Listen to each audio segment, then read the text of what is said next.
Kama wewe ni mjamzito, nazungumza na wewe mwanamke ambaye tayari ni mjamzito.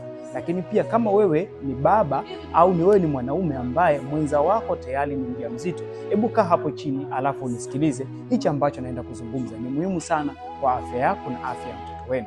Sasa hivi kuna wimbi kubwa sana la watoto ambao wanakuwa wanazaliwa wakiwa na changamoto ya maotea katika sehemu zao za siri, wanakuwa na changamoto ya vipele, wanakuwa na changamoto ya vinyama katika sehemu zao za siri.